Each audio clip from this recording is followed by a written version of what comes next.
First and last, Michael Jr. Here on ESPN Radio and the ESPN app. We're presented by Progressive Insurance. All callers join us via the Shell Pennzoil Performance Line. That's 888-729-3776. You can also tweet the show using the 1-800-Flowers.com Twitter feed at ESPN Radio and at mgolick Jr. 57. That song's such a throwback for me. A lot of Ja Rule used to be the pregame track list for the Notre Dame offensive line between 2008 and 2012. Always to the dismay of our coach, because usually it was the more R&B versions of Ja Rule, where it'd be like Ja Rule and Ashanti, and so you'd have a lot of us singing the Ashanti parts, and you can imagine a college offensive line coach coming over and finding his guys getting ready for a game by singing that in the highest voice possible is not exactly what he has in mind for his group getting ready for battle, but that was how we got down. So now you see how we won 7 and 8 games so many times while I was there. Stay woke. You can check that out, or you can check out some professional football. Now, last night we technically had football. Rest in peace to Thursday night football for the season. Miss it already. Whether you guys realize it or not, you miss it, trust me. Our final installment of the Color Rush, our last chance to see the Sky Camp, and technically the Broncos and the Colts also played. The Broncos got a win on Thursday Night Football last night off the stellar performance of Brock Osweiler. Brock Osweiler, now, how's this for a world of connections here? Brock Osweiler, former Cleveland Brown, who may actually last night, despite everything that's gone wrong for him this year in Denver, despite the season that has been a disaster for Denver for the most part, Brock Osweiler goes out there, puts up the highest quarterback rating of the season in his performance.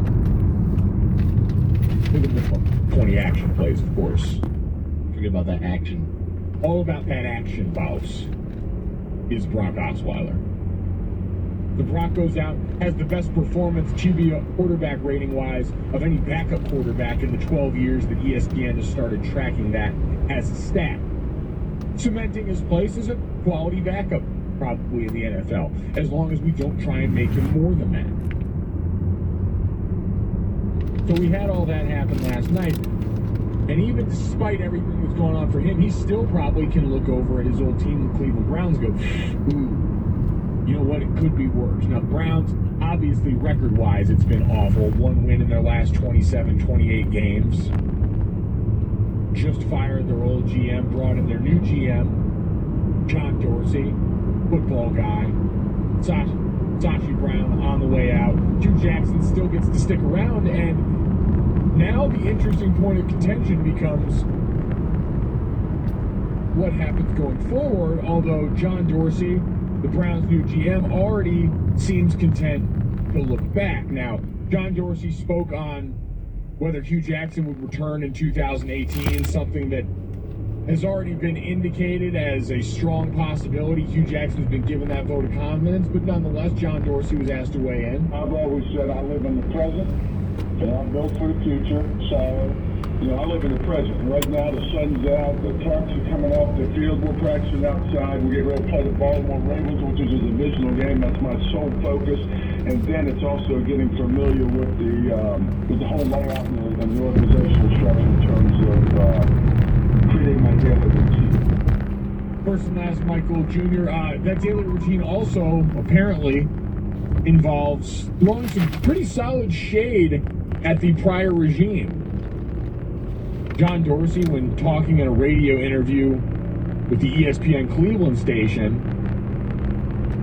said, quote, I think Bill Parcells would always say, you are your record. And you know what? There it is. There's the truth teller in this whole thing. And I'm going to do my darndest to get Hugh players.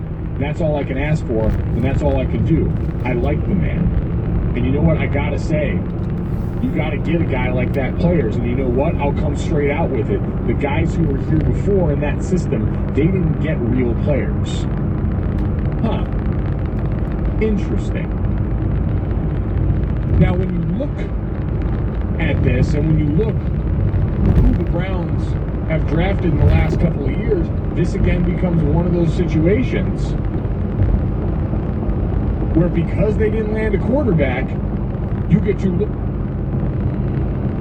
at the last 2 years. We all talked about coming into this season the moves that the Browns made defensively. No one's looked at Myles Garrett and said bust. I understand injury's been a part of that narrative, but no one's looked at that guy and said bust. Jabril Peppers, David